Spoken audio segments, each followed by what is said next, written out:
Radio Peloton, another episode. Lucas, thank you so much for taking your time and joining me on this interview. How excited are you about finally making it to Radio Peloton? Yeah, I mean, thanks for having me, for sure. It's funny, I live here at Alejandro's place next to the parking lot in La Poma, and you live at the parking lot, so yes. Went for dinner once, and you said, like, yeah, I should come on the podcast, and I was like, yeah, sure. I mean, most of them were Czech, so I don't really know what's going on there, but I saw your, like, Instagram reels and stuff, and I was like, yeah, he's doing a cool thing. Yeah. And now I'm here, so thanks for having me. Good, perfect. As you said, we are currently in Spain. We are in Premià de Dalt. We are here to escape the cold weather, and we are here mainly to ride the La Poma bike park. Do you even remember the first time you came here? And can you even count how many times did you come down here during the winter? I don't think I can count, but I remember the first time. That was Easter time 2015, I think. 2015. 15 or 16. How did you fly? Did you fly down here? I came with my parents and friend. Okay, with the so car. we drove here, yeah. You drove here. Yeah. Because I remember our first time when I came here was with Jakub and with Honzatot, this other Czech guy. Honzatot. I don't know, big flat spins and stuff. Could be, probably have met. Yeah, and we flew down here. It must have been like 2011, to be honest. And we didn't know shit, to be honest. Like 13 years ago, we traveled with the bike boxes. Jakub and Honza had like a big bike box, which wasn't like good for traveling at all. And I had a different bike box, and we like couldn't find the right train to get here and stuff. So a lot of stuff has changed. And to start it off also, and to put it into perspective, my podcast is usually in Czech. 99% of the episodes are in Czech, and I feel like the average listener of my podcast does follow downhill, enduro, and slopestyle scene. I think most of the listeners know what Crankworx is, but I don't think they are really familiar with the names on the scene. So you are a professional mountain biker, and what do you focus on? What's the focus for next year? What do you actually compete in? I mean, next year is going to be my 6th Crankworx slopestyle season. So my main focus on that is since 5-6 years slopestyle, and still is right now. I mean, I had a podium last year, which definitely keep the fire burning, you know, and some actually had 5-6 top 5s, and was always close to the podium, so definitely keen for some more podiums, and mainly focusing on that. So you're mainly focusing on slopestyle, you're exactly. competing in slopestyle. But now I'm actually so keen on the full suspension riding and just some free riding and also downhill. So I have a sick new downhill bike, which I love, and I don't know, this off season or fall I was just riding big bikes mainly. So I'm kind of finding the balance, but to be honest, I'm just the best in slopestyle. My riding is by far the best in the slopestyle category, so I compete there because I'm not good enough yet, I guess, to do the Rampage and all of those free ride things, but I'm definitely keen to ride the other bikes more. Okay. How many contests you do per year? Dude, it really depends. This year I had a shoulder injury, so I only did 4 contests. Oh, okay. But I'd say the average seasons, let's don't count Corona seasons, I did almost 10-12 events, I'd say. The 4 Crankworx, and then 3-4 gold events, some silvers, maybe 5-6 shows a year. Okay. Yeah, let's say, I think with all the shows and stuff, I definitely have 15 weekends per year. Okay. 17 weekends where I do things, right? All right. But there's also some filming stuff involved, but I'd say the main events is 4 to 5. Okay. Yeah. Which are the Crankworx events? And district rides. And district every rides. 3 years. Diamond Stop, FMB Diamond Stop. Exactly. Events. How many people compete at these FMB Diamond Stops events?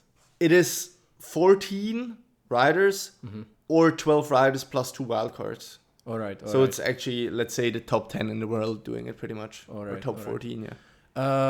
For the listeners, because I obviously know the structure, but I feel like the listeners might not be that familiar with the structure. How do you get into the world tour, and how do you get into be the top 12, 14th?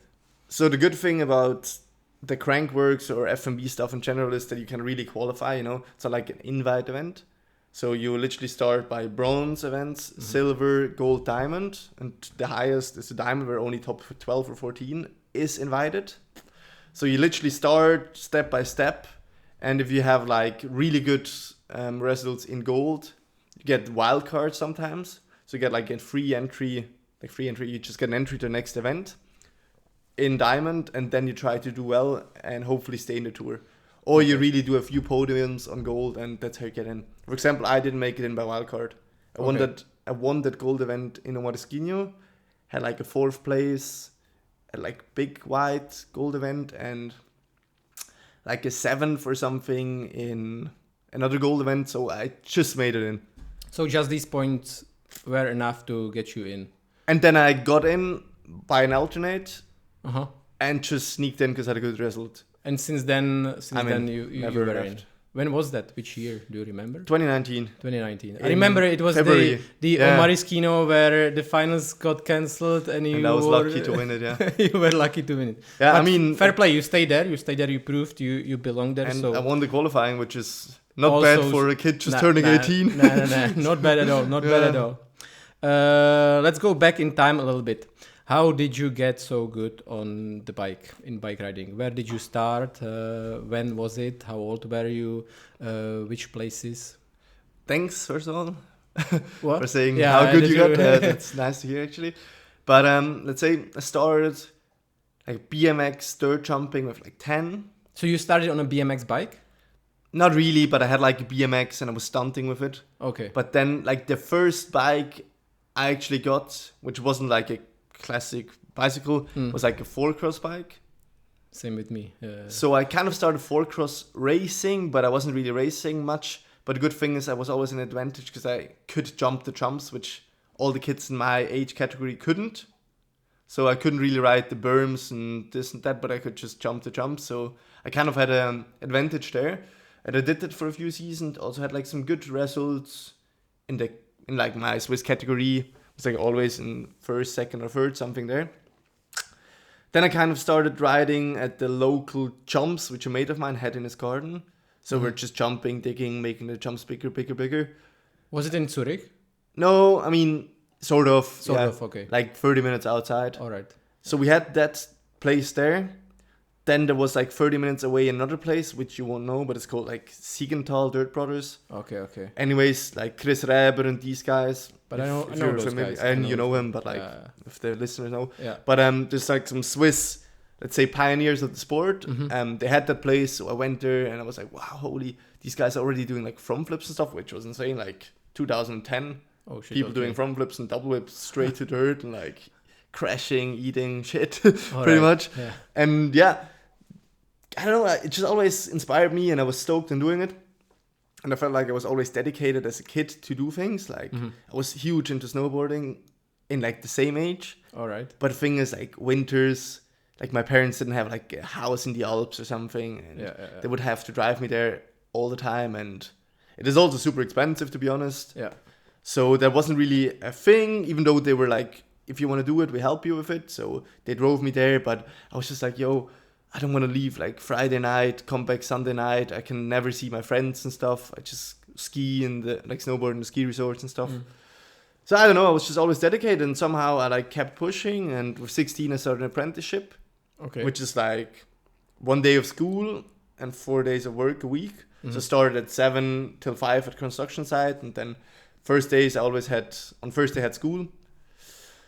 So yeah, that was actually kind of tough, but to be honest, it was just always riding, because I just wanted to ride, and always brought my bike to the construction site, went straight with my construction site clothes and my biking backpack to the indoor park or bike parks and whatever. And I don't know, we always had a good crew, was just pushing, and I don't know, somehow like... I started with some small ones, and then I was successful doing it. I was like, that's the best feeling ever, doing a run, stumping a run, and man, I can talk forever, but did you the thing I wanted to ask, did you like dream about becoming a professional rider even before turning 16, before starting apprenticeship, do you know what I mean? Did you like go out riding with the purpose of becoming a pro rider? Or not at all? Was it like more like the flow of things? To be honest, kind of yes, because in Switzerland with 14, you decide what you want to work, right? So with 14 you go like check the jobs. Yes. So you go like for a week of work, and eventually they employ you. You can do apprenticeship. With 14. Yep, not even kidding. That's super early. And then with 15, you start your work. But I was 16 because I just turned 16, like literally a week before I started work. So with 14, I was like checking all these jobs. And I was which jobs did you consider doing? Gardener, car mechanic, IT. And I did electrician in the end, and something else I did. But I was like, holy, these things suck so much. Did your parents push you to do certain job or no? Not at all? No. I mean, in the beginning they were like, maybe do university and stuff. But I was like, I don't know. But to be honest, I was like checking those jobs, and I was like, that's super early with 14. I know. And I was like, damn. I mean, I know I have to do some apprenticeship, but it's not fun. Okay. I can tell you that. And I was like, holy, imagine I can just ride for a living. So I was like, damn it. Actually, if I kind of kick my ass, I just do my apprenticeship and then hopefully stop working on it and go straight riding. But I don't know. It was just like, since I had to choose so early, and I was like, I didn't like, it was really, that was like probably the toughest time for me as a young kid, as a, how you say it, teenager. All these decisions are super hard at that time. Because I was like, okay, it's like 4 years of apprenticeship, which is gonna take, and obviously I don't have to work that forever, but like, why would I spend 4 years of my life getting an electrician, even though I want to be a, I don't know, hairdresser? Yeah. Like, obviously you can do hairdresser after, but it's like 4 years wasted of your life, sort of, you know. I'm not regretting it at all, because now I really know how it feels to have to get, like, before when you're like 14, you're like, you know, your parents kind of earn money just because they're your parents, but you don't realize, okay, it's actually hard work and this and that. So I realized, I mean, if I want to have something, I have to work for it and stuff. So I think that also kind of gave me the bit more like when it comes to training, that I'm a bit more like, okay, actually, if you want to make things happen, you really have to work for it. And I know I just realized how real life is, because with 14 I was like, I don't know, at some point I just have a job and then I earn money, but I don't know how to get there, you know. Like, it's just a bit of an eye opener. And you finished your apprenticeship? Yeah, with 20. Okay. Yeah. With 20. But it's always good to have something. It is. What you can lean on in case something happens, you know. I totally agree. So, I mean, the thing is more, I think it gives me more confidence in being pro athlete now, because I know, like, I didn't spend everything I had on it. Like, because imagine it doesn't go well, and I'm like, shit, I did everything I did in my life was just about biking, and now it doesn't go. Yeah. But now I'm like, you know, at least can go back to the job. Worst case scenario, there is also always something to lean back on, And I always thought it has to be next season, but I'm like, I don't know, for also the kids out there, you know, like, actually, my peak or good result started with like 21 or something, which is in other sports kind of late, you know? Not late, but you know what I mean? Like, in snowboarding and stuff, there's like 18, 17-year-old kids which just win the X Games and stuff, and... Anyways, I don't know. Yeah. I'm definitely not regretting it. When did you actually turn pro? Was it like during your apprenticeship time? Or did you or which contract made you pro? Which contract like meant that you could actually focus on biking full time? So I was super lucky that my prior bike sponsor, Rough Cycles, we were like talking and this and that, and I was like, yo, you know, like, from August 2020, I'm finished my apprenticeship, I have my diploma, I can do whatever, right? Yes. I don't have to be at work and this and that, I can come for videos, I can come for product testing, whatever. So literally, which is absolutely legendary, they signed me from pretty much the day I finished my apprenticeship on the next 2 years. All right. So I was like, wow, that's actually insane. So I finished my apprenticeship, didn't even work a single day there, which is actually crazy, and it worked really well. So people might have considered me as pro already, because I did the crankworks and won some events and this and that. And I mean, I was making money with prize money and some other sponsors. But that I was really a professional cyclist started in August 2020. Yeah. Okay, all right. We already spoke about Rough Cycles briefly at the dinner last night, 2 nights ago. Did they like have a plan for you, or what was the plan with their dirt jump gravity disciplines program? Did they have a plan at the beginning? There's like that one guy Max, which is maybe 2-3 years older than I, and he has like a bike coaching school and stuff. And he was like, him and the owners of Rough Cycles were like, "Ah, we want to do that." So one agent was looking around, which was doing like the consulting and stuff for them, and he saw like, "Oh, I'm a free agent," so they asked me. So they just wanted to have obviously me to help them promote their bikes and stuff, but also to help them like build the bikes and stuff, develop, which was tricky in the beginning of COVID, because as everybody knows, like difficult for everybody. People couldn't get any product, so it took super long to get the products and stuff. Lockdowns and everything. Yeah. So that kind of pushed the process a bit further out. But I mean, we both learned a lot, like both parties. Yeah. And I'm really, really grateful, actually, absolutely legendary, because without them, I couldn't have started my pro career that quick. But yeah, now I'm on Specialized, which is amazing. I'm really happy. I've been a fan from the bikes forever, and it's just a huge brand and perfect. Crazy opportunity for me. So I went to Specialized. But nevertheless, they were stoked for me. They were like, "Yeah, we're actually happy that big brand takes you." So I really appreciate that. And yeah. Okay, tricky question. Pretty much how it is. What do the sponsors want from you nowadays? Is it like mainly to compete, or is it compete only, or is there other stuff like product development? Is it photo, video productions? Is it social media content? What's the deal now? To be honest, they literally pretty much let me do whatever I want. But I'm like focusing really on competition, and I mean I have a good following right now. Like I'm happy on it. But my main focus is competing, and that's what I'm the best at. That's what really fuels me, you know. So I don't think they even question me if I compete or not. You know, it's like they're like, "Oh yeah, Huppy is obviously competing and doing a social media thing and stuff." But to be honest, it's absolutely legendary, because I'm not really feeling like my brands are forcing me to do things, you know. They support me as a person, so I can literally be me, which is amazing. Obviously, if people launch a new bike or a product, they'll be like, "Yo, it would be nice if we can promote it." But I'm like obviously promoting because I'm riding that bike or part or drink or whatever. But yeah, I don't know, I think the only person which is putting pressure on me is myself. And not really them. And I know, since everything got better, since my expectations are better, since I also have better sponsors, I kind of put more pressure on myself, which I'm trying to not do now, because I don't know, sometimes you kind of struggle if you put too much pressure on yourself. So I don't know, I'm finding a fine balance now, but I don't know, it's actually cool. I can just do what I want, and I'm also have to say, I always try to do the best, you know. It's not like I'm saying like, "Yo, now I'm doing this or that less."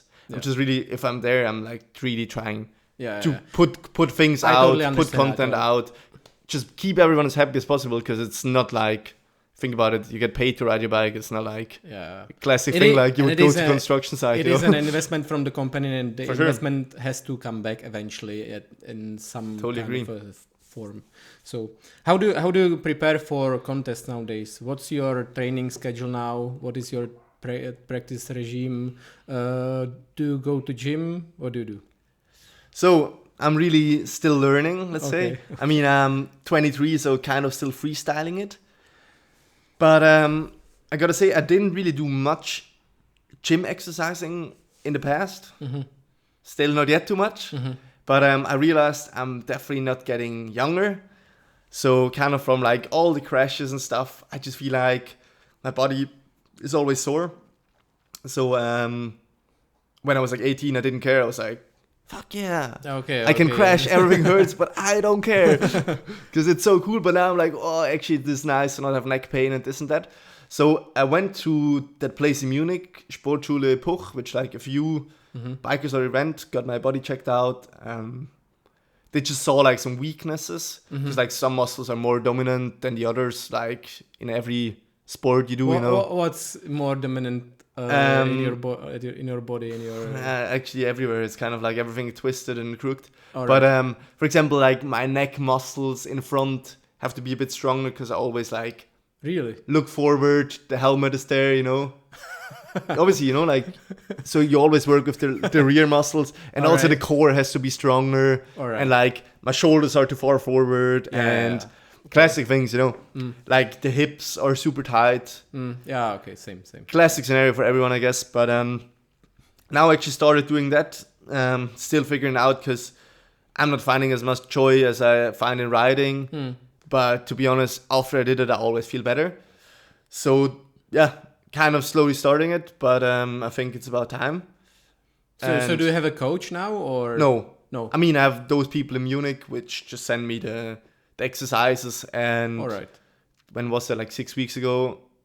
Mm-hmm. So eventually in like spring or like February, I go there and we check like if the muscles got stronger or not, or what else can we do. All right. It's still kind of freestyling, but it's not like I'm in so much pain, you know. I just want to just get better for next year. And Do you already feel better now, or after those 6 weeks, or not yet? the thing is, I gotta say, like in November it was raining so much, Yeah. so I wasn't riding that much, and I was also like taking a step back, Okay. Yeah. which you have to do at some point, you know. Yeah. And November is the best. Off-season time. November is just the best time for it. So now I'm in Spain, and let's see how many times I crash and how good I am on the next day. But yeah, a lot about gym talking. Next to it, let's say before events, I just go and really try all the tricks I want to do at the event over and over.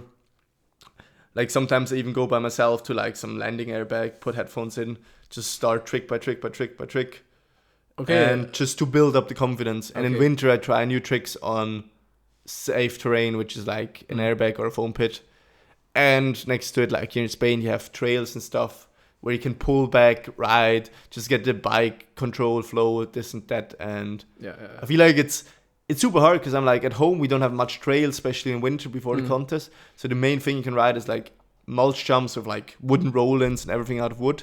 But I feel like skate parks are similar to True. trails riding in the sense of what gives you regarding the bike control. I agree, but I'm not a big skate park guy. No? Okay. Sometimes, but like I'm super picky with how the skate park is. But anyways, what I wanted to say, I'm sorry, I'm just talking so much. Easy. and- No. Go on. But It's great.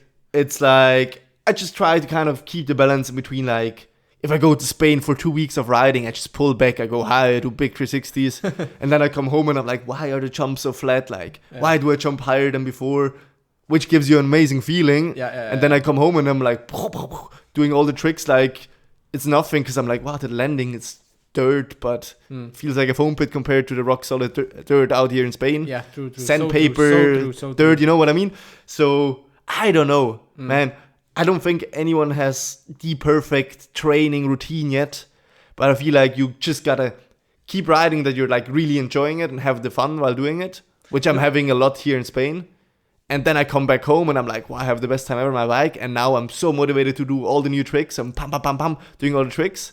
And my goal is only to have like, if it's like a week before the event and I had the best session, I just stop there. I'm like, I'm going with that mindset to the event. Like, even though I had like 3 more days to ride before the event, I'm like, dude, I had the best session ever. Imagine next session, I maybe crash a few more times. That will maybe mess a bit with my head, but I know only because I had a bad session, it doesn't mean I lost all my tricks.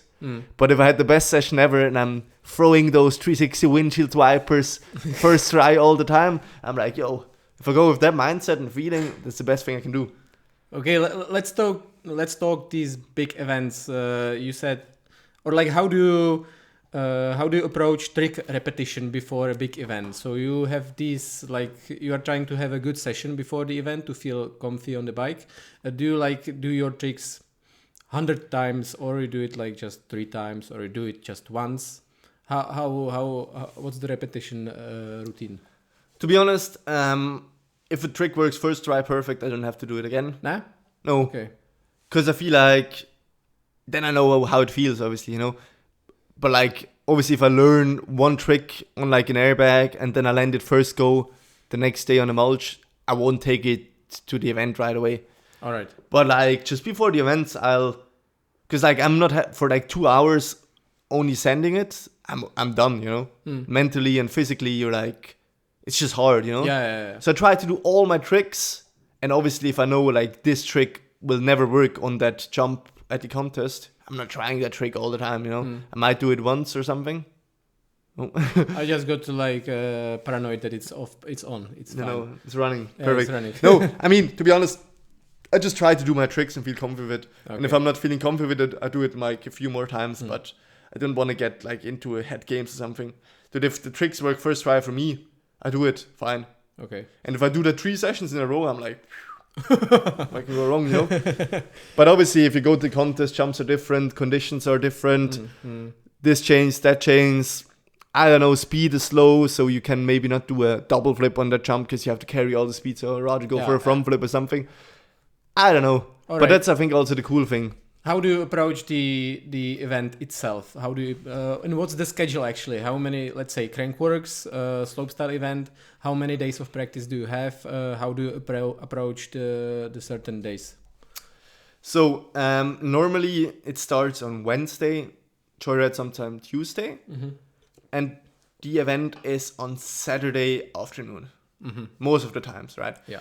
So since all the courses are kind of the same every year, it gets way easier for me now. Except the joyride changes every year. But like, you know, I come there, I know the jumps. I have advantage to the riders from which come for the first time. But it was the same for me 6 years ago. So yeah. Same. Anyways, I just go there and normally I have all the tricks I want to do in my mind. Because before I go there, I write it down. And sometimes I even train with that list before I go to an event. Because I'm like, you know, like this would make sense. I already know how it kind of feels. So I go there, try to do all the rotations. So let's say I want to do a front flip, triple bar spin, and that jump. So I ride it a few times until I know the speed. Then I do the front flip, it works fine. I'm just doing front flips till the rest of the week, kind of. Sort of. Yeah, but you know what I mean. Yeah. So I just try to do all the rotations, tick things slowly off.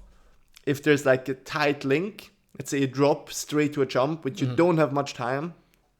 And I don't know if the people follow me, the trick I was doing on every drop lately, the last season and also the end of last season was 360 tail whip, which is like one of the harder tricks you can do on drops.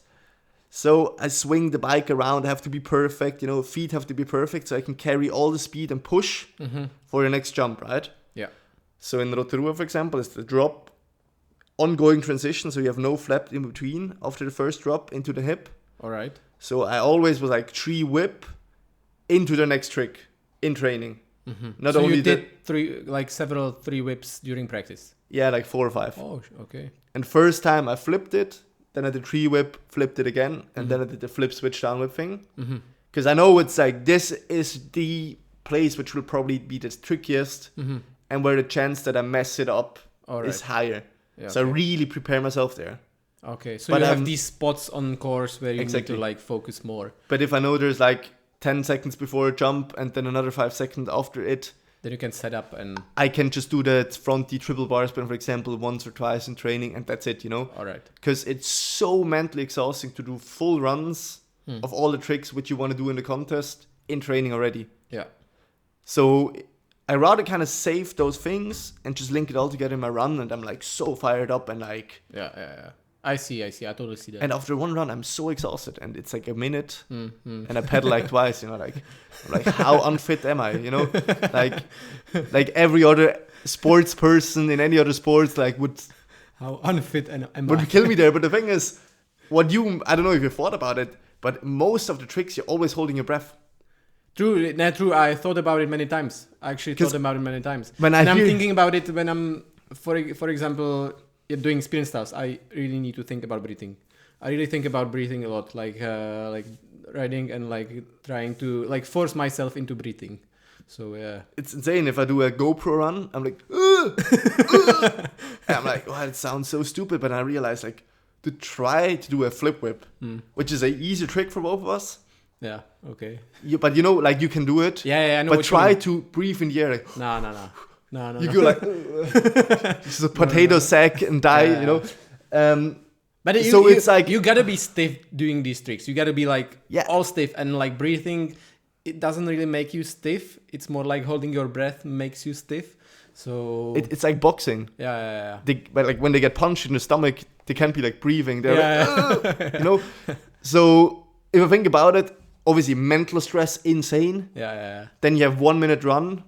Let's say 15 seconds of it you're not breathing. Yeah. So you're like. You know, it's crazy. So it's super exhausting. So I'm kind of trying to save my energy there. Okay, perfect. What are your strengths in riding? What are your favorite tricks, and what are the tricks you struggle all the time? Strength in riding. I mean, there's like Is it competition 360? riding. No, I mean, I'm more certain tricks. Like I feel like 3 whips are your thing. But on flat drops, not on jumps really. Not on jumps. All right. You don't see them often. But so let's say in competition, I kind of figured 3 cool things in 2022, which I'm actually super proud of, because I was always the guy which did like the tricks like everyone else, you know. I was not like standing out much, and for some reason I learned the 3-whip flat drop, which was actually somehow kind of accidentally, because I was like, I'll send it in Silverstore, and I sent it there, and it worked so easy to me. So that trick which nobody does. I mean, Max Fredriksson, Thomas Seder did it like super long ago, but like once. Yeah. And I'm like kind of doing them all the time. Yeah. And then that flip switch down whip, which I'm the first person which have done it. And now I'm doing it in all the hips in every contest. And the front flip triple bar spin, guys have done it before, but I'm like bringing it to contests every run sort of. So I have like 3 cool tricks which are kind of standing out. So the 3-whip flat drop is really standing out, flip switch down whip. Fronty triple bars, maybe a bit less because few people do fronty double bars and front flip bars. But I think like that's also kind of standing me out, and I also feel like that people recognize me way more now, you know? Before, I'm like sitting at a table with all the guys and they're like, oh yeah, you guys do joyride, and I'm just sitting there, but I don't care. I don't want the attention or something. Okay. But now I'm like, oh, yo, so cool. Like the flip switch down whip is the sickest thing ever. I'm like, yo, nice. Actually appreciate it so much that people... I totally see that. Okay. So what are your weaknesses then? My weaknesses, I think, or I'm pretty sure, are like extension tricks with like Superman C grabs. Okay. Flip Superman I did for a while, but then I hurt my shoulders. I'm not liking it too much. Nah? Okay. But I don't know. I think it's kind of sad that I kind of stopped it, because for a while I did like many cannonballs and these things. But definitely those tricks, because I feel like crashing on a flip Superman is the worst thing ever. Yeah. So I do them more on like trick jump sort of things, but like in La Poma midline, I'm like, fuck no. I'd rather just like spin it or something.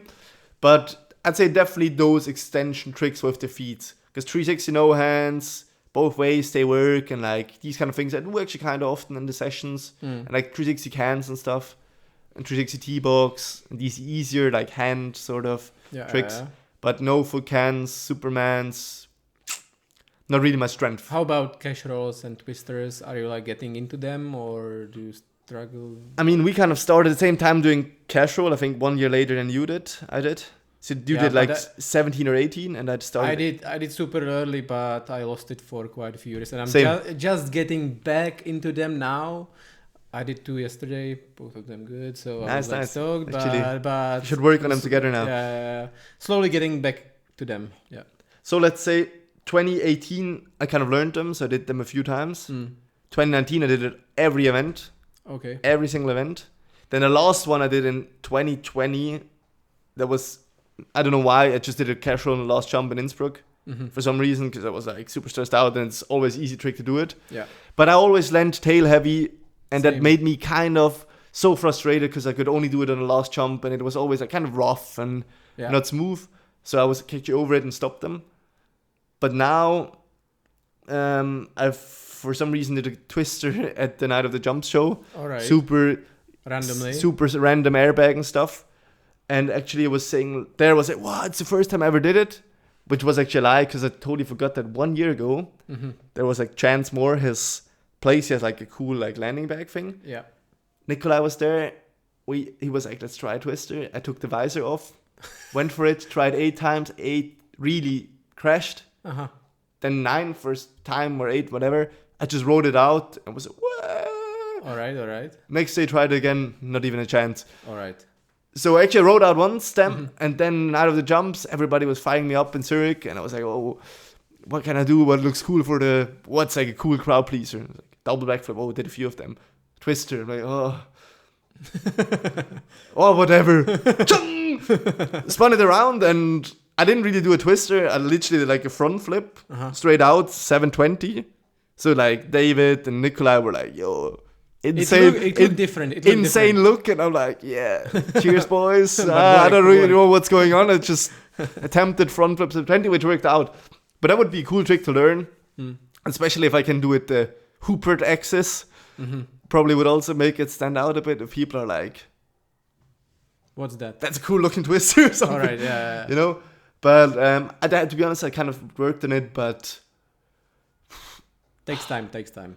And all the strength I used, you know? Okay. So if I use all the strength I have on a big jump... That's never a good sign, I feel like. And then the jump is bigger at the contest, and I use all the strength I have, and I do a front flip of death, 720 thing, and some fun. Yeah. But yeah. Oppo spins? How about Oppo spins? You good with them? Actually, getting better. Okay. Like, but I don't really do them on big jumps, so you don't see me do them at events. Yeah. And the ones I do is like, I really often at home do switch 360 regular bar spin, because even if the regular bar spin, it spins so perfectly better than the normal switch 360 for me. But I not really do them on contests and stuff, so you won't really see them because they're just not good enough to do. Okay. Let's talk your position in the competition field, because in the past 2 or 3 years, I feel like you really stepped it up. Before that, the first 3 years on the World Tour, I felt you were more like a top 10 guy, to be honest, not really a contender for the 8th podium. always. Yeah, 8th, something always. like that. Not really like super consistent, 8th every time, good, but not really a contender for the podium.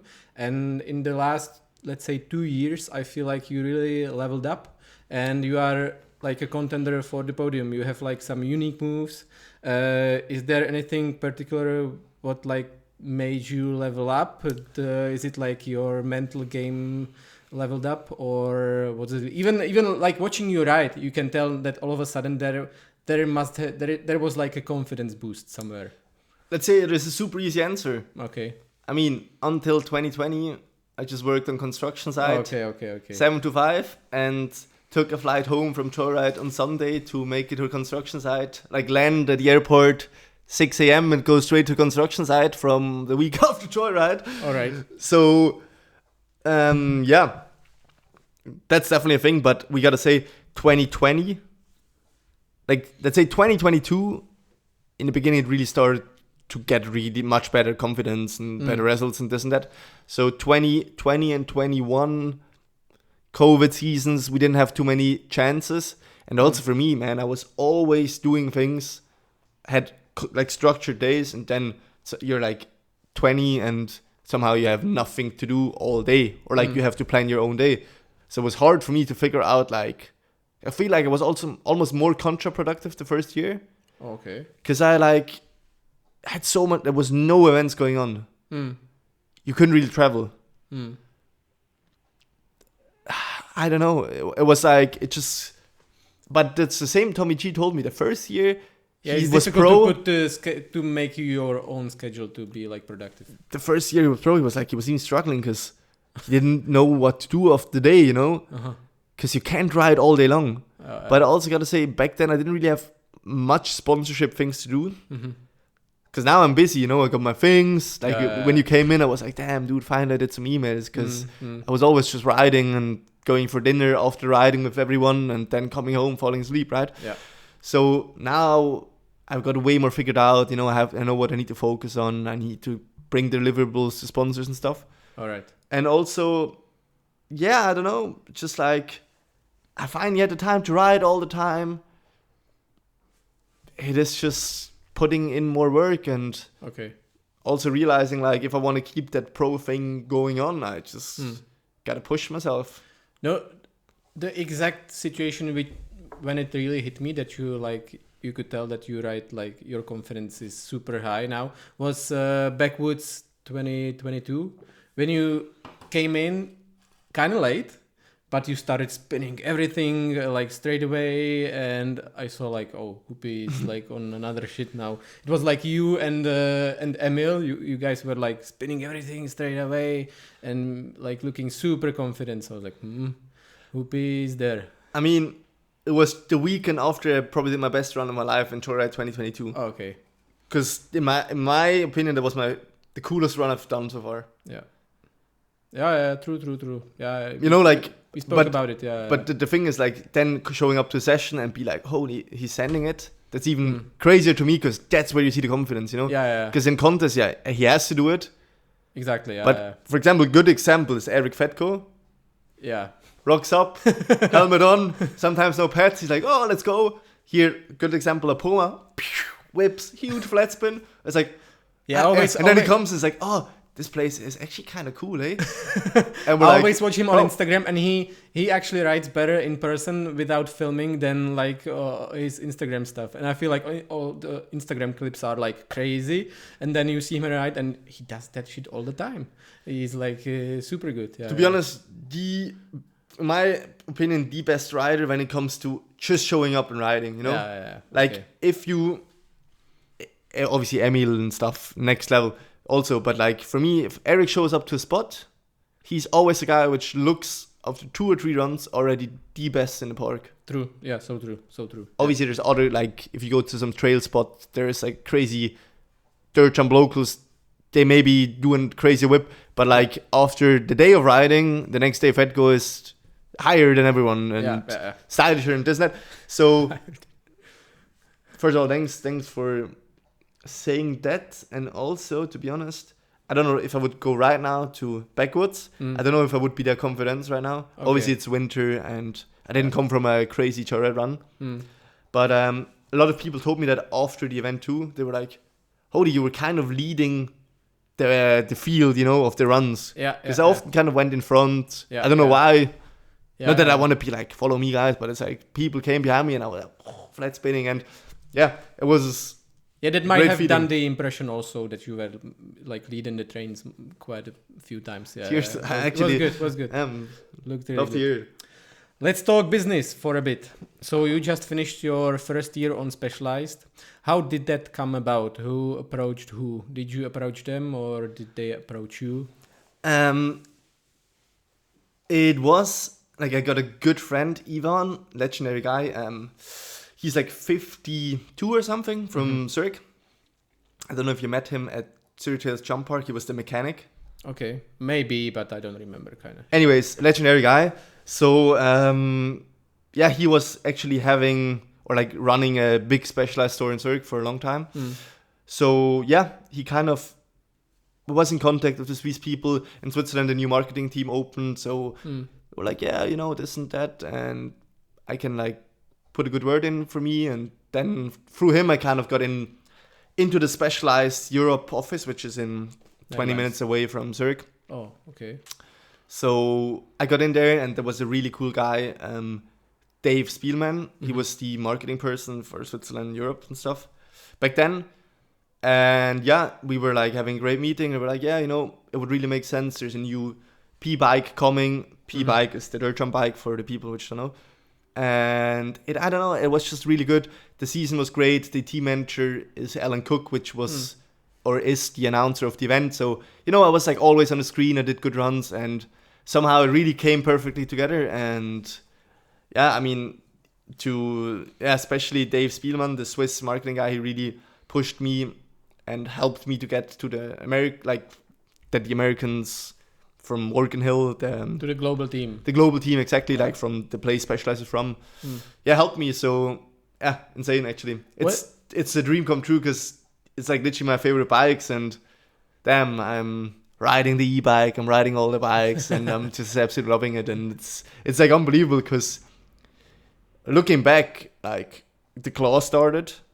The Claw was like the slopestyle guy in the beginning, freeride slopestyle. Then a few years later, Söderström got signed. Even a few years later, Nikolai got signed, and after Nikolai got signed, nobody got signed. And 8 years later, it's me which got signed, and I was like, whoa. Claw, Söderström, Nikolai. I mean, I cannot compare my name to them, but I'm like, wow, I made it to such a cool and big brand. And they've been helping me out with so many things, like even with like, I don't know, at events, you know, there's like, wow, there's like pits and they help you build the bikes. They have spare parts. And I'm like, wow, and spare shoes. I'm like, They have spare holy, it's so nice, you know. I'm not just coming with my backpack. Yeah. And I mean, I don't want to say that with Ross Cycle it was bad or something. Not at all. It was amazing. But Specialized is like involved in all the North American events, and it's just been amazing, to be honest. I totally see that. No, it's perfect fit. Like, looks really. Appreciate. You look really good on the bike. How long was the negotiation process? Was it like back and forth a lot, or was it a quick deal? It took a while, to be honest. Yeah. It took a while. Okay. It took a while, but I also started pretty early with negotiating. With just getting in contact with the Europeans and Swiss. Okay. But so it was actually back and forth. Like. It's been amazing. The Monday after Joyride, I get the call from the Swiss guy. He's like, yo, you're available? I'm like, yeah. And he's like, yo, the guys were stoked and we can make it happen for next year. I was like, perfect. Pulled over the car. I was like, confidence boost. Yeah, it was insane. It was like, almost gives me tears, you know. I was so happy and that all came like well together. But I also got to say, like, the week before Joyride, I got second place at Silver Star Crankworks. Yeah. Like, David got sick first, me second, Nikolai get conferred. I was like, wow. I was like, let's go. Fifth at Joyride, which is great. Okay. But like the run was even more impressive to me than the position, you know, like, wow. And I don't know. It's just been amazing. But like, obviously from the point you get the yes till the contract is set and stuff, it took a bit of while. But everything went smoothly and perfect. And man, I'm stoked. Yeah. What is your main bike now, and how picky are you about your bikes? Do you have like certain tricky stuff, certain special stuff on your bike, or are you just the guy who gets the bike and get used to it? I mean, I don't know how much the audience likes it, but probably my favorite bike is the e-bike right now. Okay. Which I'm riding all the time. Let's talk your dirt jump bike. No, I mean, I'd say I'm not the pickiest guy, but if my brake doesn't work perfectly, if my brake is like yours, for example, I can't. I literally have to sit next to it and just watch you guys ride, because I get crazy if my brake doesn't work. I need to get a new brake. Horrible sounds on the bike, like while pedaling, or like spoke nipple in the rim, no go. Okay. But, you know, if it's like scratched up or something, I don't care. Okay. Because I'm here to use it, you know. Now my bike is brand new, like it doesn't have any scratches. Okay. Because I just built up a new one, but I'd say function over fashion, definitely. So, you know, if it's like having a few crazy scratches, and luckily, I can have another spare frame at home due to the good support I have. But I wouldn't like change it right away, you know. Okay. Yeah. I like really use it. And yeah, when I'm like, okay, that frame, I had it long enough, I'll change it, you know. Any special stuff on your bike? Rotor? Crank stoppers? What kind of crank stopper do you use? I drilled a hole into my frame. All right. And put a screw in, like Monty Thompson legend invention, pretty much. So he 3D prints a thing you put on the, how do you call it, like the spindle? Bottom bracket, I feel. No, it's no, not but like, bracket. You know, you have the crank and then you have the axle. Yeah, I know what you mean. Yeah, the axle. The axle, right? So you put like that 3D printed plastic thing on it, put it in, drill a hole, put like that you can like drill like the thing that you can also put a screw in. So you tighten it by Allen key. All right. And that presses on that plastic thing, which presses on the axle. Yeah. But doesn't hurt the axle. All right. So that's the smoothest way to do it for me. All right. Obviously you can have other ways, but for me that works so well, and I'm like, first time I was like scared, you know, brand new frame, drill into it, but it's actually so easy. And Specialized even has the hole prepared. Do they have now? Yeah. All right. Like, I wanted to have a bigger screw. I wanted to have a bigger screw, so that's why I drilled a bigger hole in. All right. But it wasn't drilled on the previous frame, I believe. No. Okay. Yeah. But that's why I always had to put tape around, and my bottom bracket got loose, and the cranks got really scratched up through all the sand which gets in and stays with the glue of the tape, you know. Yeah. I do the tape thing, but yeah. maybe Try it nice- out, actually. Maybe might be nicer with the screw. Yeah. What's next for you? Are you like fully into biking career now? Are you like trying to ride the wave for as long as possible and then stay in the industry, or what's your plan? I mean, I'm 23 right now, so Super young still. still, even though I did it for a while, still young. In my prime, I'd say, right? So for me right now, it's just to reach my competitive goals, you know. And I mean, I love riding bikes, so I wish or I hope I don't have to stop it, you know. Yeah. So I can stay in the industry or do some more like free ride video media sort of things, you know. Because I know slopestyle competition, it's not like, you It's know. not forever. Yeah, and I mean, you see in downhill racing, like people like Greg Minor and stuff, which is insane. They're like in their 40s still riding. Yeah. But I didn't really see that in slopestyle. Maybe Nyquist. I mean, Nyquist. But he Goat. came for a couple years, and he also only did Left. like 3-4 years on the tour. With other focuses, but Yeah. right, like I don't think I will be riding slopestyle with 40. Yeah. Like, to be totally honest. So I hope I can do, or like I will do a few more seasons, do my best, hopefully reach a few goals I would like, and just have the best time ever with it. All right. And yeah, hopefully be riding, I don't know, maybe at some point Rampage or something. Okay. I mean, I definitely have to train for that. I'm definitely not ready for it yet. But, you know, you kind of see a lot of people retiring from slopestyle, focusing more on Rampage, now Natural Selection, Proving Grounds sort of tour. And that could be amazing, you know? All right. Because it's a similar thing, but it's just more like... More like slopestyle, more like the yeah, but not so... stepping stone between slopestyle and big mountain. Not so athletic, you know? Yeah. Not so acrobatic mice. Because slopestyle is really tricky and this and that. And I feel like big mountain freeride things is more about experience, bike control, and like, you know, you really need to know what you're doing because you can't really practice it, you know? Yeah. All right. Outside of biking, what else are you interested in? Any other sports you follow? Any other sports you do? Snowboarding in winter is definitely a cool thing if the snow conditions are good and if I'm at home. The last 2 winters weren't amazing, so I didn't really snowboard too much, but I really enjoy that. Skateboarding, I did actually when I was younger quite a lot, still do it, but I always hurt my wrist, so I'm kind of like stepping away from it because I'm like so stupid. I just skateboard and then get hurt. Like sore wrist for 2 weeks. So I didn't bring my skateboard here for this trip, which is actually rare. On purpose. On purpose.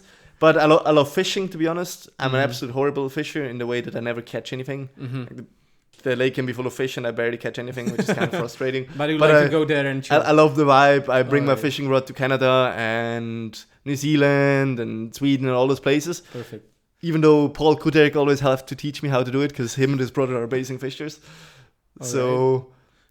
Yeah, I don't know. But I love kind of the thing because it's like I'm always a bit of a stressed out person and kind of nervous, you know, I cannot wait for things, you know, like if you're taking ages before we ride and have to go back to the car, then you go to the toilet to take a dump and this and that. I'm like, bro, it's starting to wind in 10 minutes. Like, hurry the fuck up, you know? So the fishing is kind of like super relaxing. I just sit there and I'm like... And it's still like, I don't know. It's just, I like it. Perfect. What's the next trip after this one?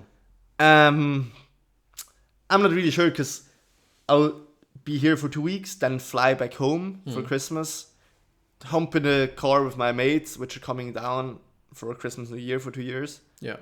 Then my car is here and then I stay for 2 weeks. All so right. I'm almost here for a month, which is quite a long time. And after Spain? I have a few things to work at my like training facility. All right. Let's talk training facility for a little bit. How difficult was it to get like a proper spot in Switzerland and get the right property? Did you have to buy the land or are you leasing it? And at the same time, what obstacles did you build there? What are the obstacles you need to stay on top of your slopestyle game? So that was my biggest project last winter. And that started in that way that I was 6 weeks in Canada in summer 2022. Yeah. And I realized many of the riders have insane proper training facilities. Yep. Like of the Canadians and also just the places where it isn't like as expensive as Switzerland to get land and stuff. And I was like, damn, it is actually so much easier to learn a trick if you can just cork 7 a step down into airbag 50 times, and then you go to dirt instead of going there and be like, I don't know, starting to read at the skies, and you're like, oh, now it's the time, the bird is flying by, oh, that's a good sign, boom, and then you crash, and you're like, oh. Anyway, so I was like, damn, if I want to actually make things happen, I need these certain things, and that's like a proper training facility to practice drops, step downs, boner locks, and jumps. Because before, the only thing I could practice is a landing airbag, which is already a big thing because many things didn't have that. So drops, step downs, every single trick I did there was learned on the contest. Yep. It's for many Europeans like that, actually. So I was like, yeah, okay, I have to do that. Right, came home, had a bit of money left because good season, some prize money and stuff, and had a good help by sponsors. For example, like El Tony, which helped me get the airbag, and I ordered an airbag. Shout out. Shout out or to everyone, obviously, because like it's. I mean, I also paid a lot of my money, which in the end is the money from my sponsors and prize money and stuff. But anyways, that's the first like investment I did directly to my career, because I was like, yo, if you want to do these and these tricks, you need that training facility. Yeah. Right. And you need to ride it on weekly or daily basis. Yeah. So I was looking around, and just for the info, I just heard that 2 weeks ago when my mom was saying, because a friend was at my place and was saying, or my girlfriend better say, was at my place and was saying like, "Wow, it's so expensive here." And my mom was like, "Yeah, Zurich is the most expensive city in the world." And I was like, "No, it isn't." Googled it, most expensive city in the world. I was like, "Oh, lovely." Anyways, so getting that property, buying that property. No way. Maybe have to be okay, not possible. Okay. Oh, I forgot the name again. The Peter Sagan. I need to be Peter Sagan to buy a hole in Switzerland. All right. So there was a dirt spot which already existed, but it kind of faded away because the guys got older, got kids. And, yep. Like just classic scenarios. So I was like, "Yo, guys, spot is perfect. I really would love to have a training facilities. Are you guys still using it?" I was like, "No, man. Do whatever." Right, so I actually because there even is a bike club, and the property is from the town, so we don't pay nothing pretty much. Okay, that's good. Yeah. Which is insane. Okay. So we built that, and I mean, it costs a lot of money. Do you have these obstacles like by itself, or is there a line? You have like a drop itself, bone lock itself. I have like one query, say. So from one side, I have a roll in into a flat bag. Yep. From the side, you have a step down into it. Oh, okay. Now we want to build the cannon, boner lock, and flat drop into it. All right. And then crossing the line, so you cannot ride both at the same time because you will crash. You have a drop which is like 4 meters high, it's a decent drop, into the same kicker to dirt. All right. Okay. But you don't really try the stuff there because it definitely hurts. I crashed a few times there, and I'm like sore for like a week or something. All right. So we have that, Okay. Pretty much. So I want to continue make a few things which I don't have yet, because I know my weakness right now is boner locks in competitions. All right. Definitely. I don't have a proper trick there. And in Canada, I could practice a few tricks, but that's already half a year ago, so I'm not sure if I go if I can flip whip the boner lock right away, So I need to build that. The boner lock.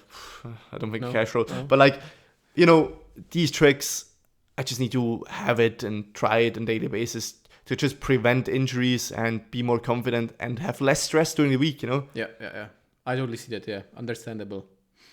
All right, Huppe, I think that's it.